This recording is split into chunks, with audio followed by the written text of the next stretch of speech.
berjumpa kembali dengan saya, Bu Eva, dalam Belajar Matematika SMP kelas 7 semester 2. Kali ini materi kita adalah aritmetika sosial. Dan yang pertama akan kita bahas untung dan rugi. So, setelah nanti kalian menyimak video ini, diharapkan kalian bisa menghitung untung dan rugi, menentukan persentase untung dan rugi, menentukan harga pembelian dan harga penjualan dalam keadaan rugi maupun untung. Mari kita pertama kali pelajari tentang harga pembelian. Harga pembelian adalah harga suatu barang ketika dibeli oleh seseorang. Harga pembelian bisa disebut juga dengan harga modal atau harga mula-mula.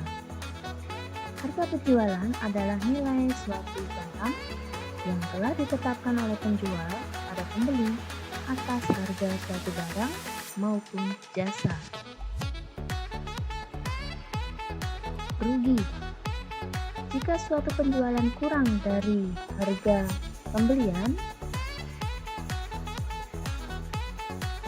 rugi. Jika harga penjualan kurang dari harga pembelian, maka seorang pedagang bisa dikatakan merugi. Rugi juga bisa kita hitung persentasenya dengan cara besarnya kerugian kita beli dengan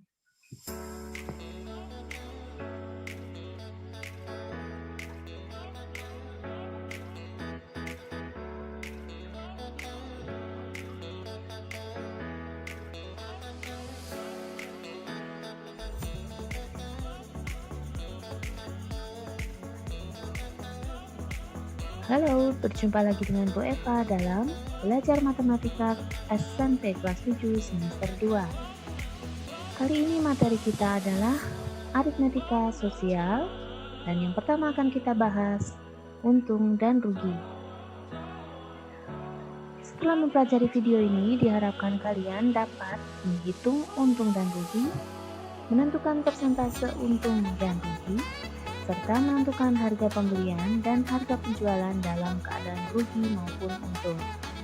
Yuk kita langsung mulai. Yang pertama harus diketahui adalah harga pembelian, yaitu harga suatu barang ketika dibeli oleh seseorang. Biasanya harga pembelian ini disebut juga dengan harga modal atau harga mula-mula.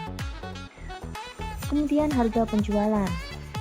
Harga penjualan adalah nilai dari suatu barang yang telah ditetapkan oleh penjual kepada pembeli atas harga suatu barang atau jasa. Rugi.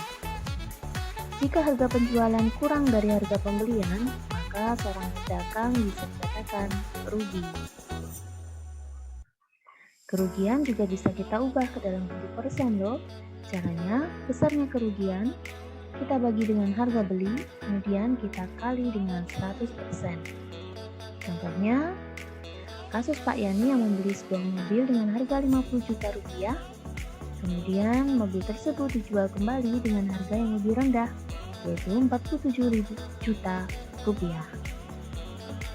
Di sini tampak bahwa harga pembelian lebih dari harga penjualan, maka Pak Yani akan mengalami kerugian.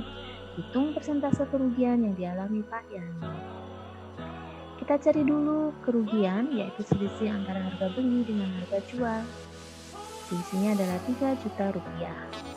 Kemudian kita bagi 3 juta rupiah dengan 50 juta rupiah, kemudian kalikan 100%. Dan diperoleh kerugian yang dialami Pak Yani adalah 6%.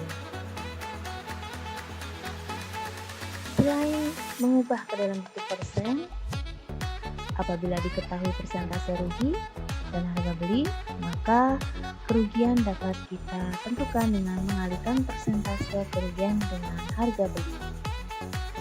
Masih dengan kasus Pak Yani yang membeli mobil dengan harga 50 juta rupiah, kemudian dijual kembali dengan kerugian sebesar 6%. Tentukan besar kerugian yang dialami Pak Yani. Nah, tentunya kalian bisa menghitung dengan mengalihkan 6%, yaitu 6/100, kita kalikan dengan 50 juta. Diperoleh kerugian yang dialami Pak Yani sebesar 3 juta rupiah. Keuntungan. Jika harga penjualan lebih dari harga pembelian, maka seorang pedagang dikatakan untung.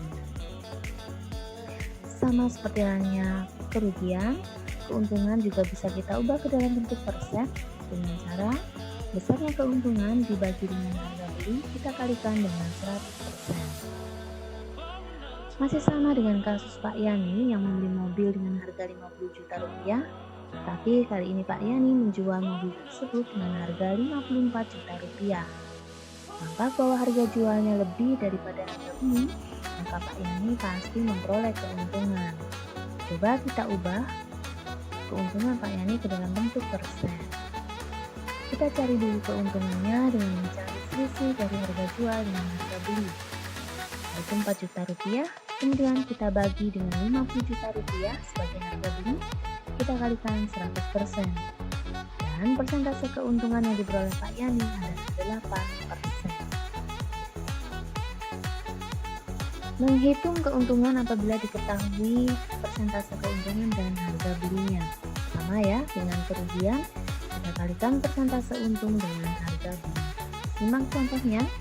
Masih sama dengan kasus Pak Yani yang membeli mobil 50 juta rupiah dan sekarang keuntungannya 8%. Berapa besar keuntungan yang diperoleh Pak Yani? 8% kita kalikan dengan 50 juta dan hasilnya adalah 4 juta rupiah. Cukup mudah bukan untuk menentukan keuntungan dan kerugian? Baik, sekarang tentang persentase harga beli dan harga jual.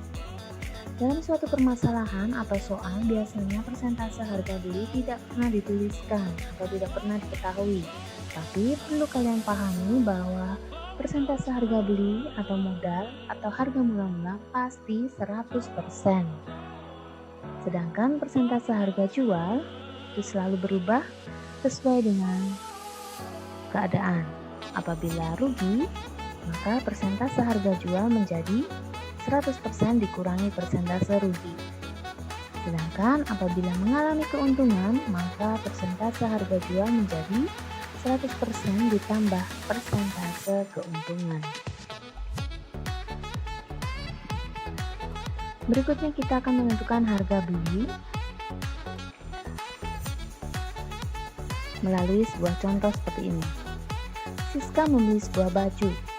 Karena kekecilan, baju itu dijual kembali dengan harga Rp85.000. Maka itu adalah harga jual ya. Jika ternyata dari penjualan kembali itu Siska mengalami kerugian 15%, maka hitunglah harga pembelian atau harga mula-mula dari baju tersebut. Karena yang ditanyakan adalah harga pembelian, maka dapat kita cari dulu persentase harga jual. 100% kita kurangi dengan 15%, maka dapat diketahui bahwa persentase harga jual menjadi 85%. Maka harga belinya 100% dibagi 85% kali Rp85.000. Karena yang ditanyakan harga beli, maka persentase harga beli ada di bagian atas. Dan karena yang diketahui adalah harga jual, maka persentase dari harga jual ada di bawah. Setelah kita hitung, maka harga pembeliannya diperoleh Rp100.000. Di sini bisa kita lihat bahwa harga beli lebih tinggi daripada harga jual.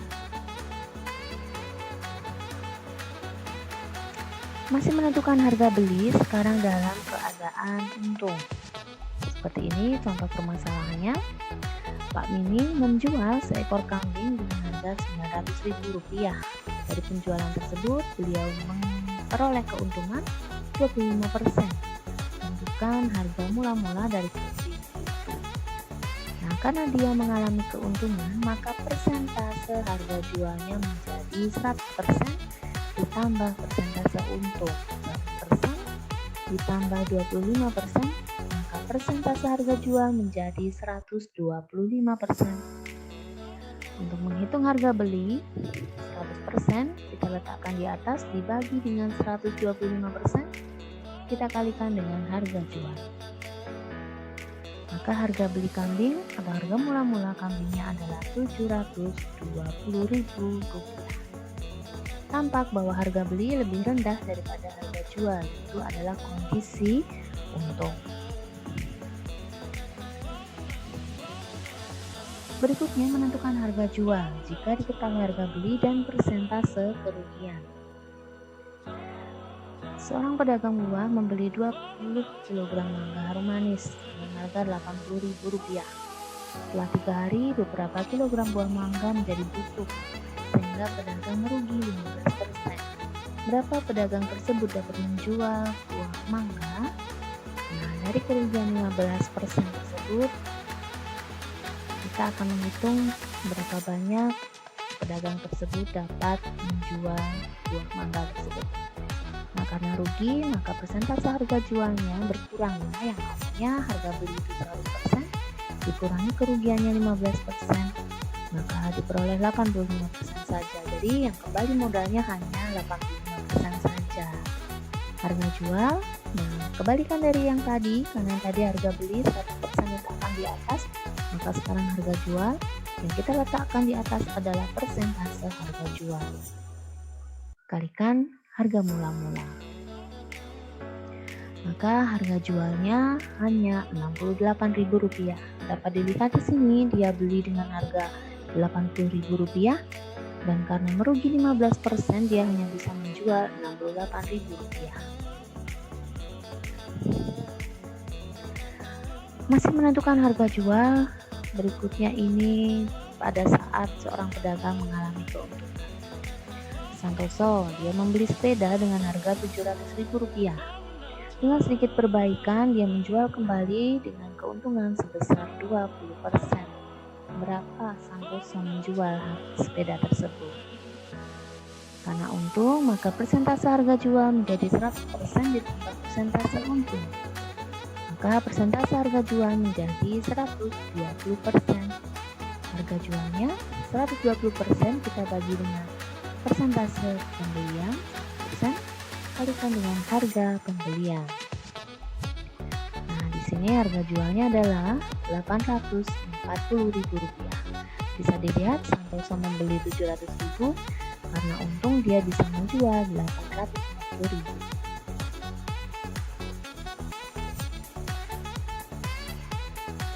Setelah tadi kalian menyimak beberapa pembahasan soal, sekarang silakan masuk dalam SIM sekolah untuk mengerjakan LKPD untung rugi. Terima kasih anak-anak sudah belajar bersama Bu Eva hari ini. Kita berjumpa dalam ruang Zoom untuk pembahasan beberapa rumusan. Oke, tetap semangat dalam belajar. Salam.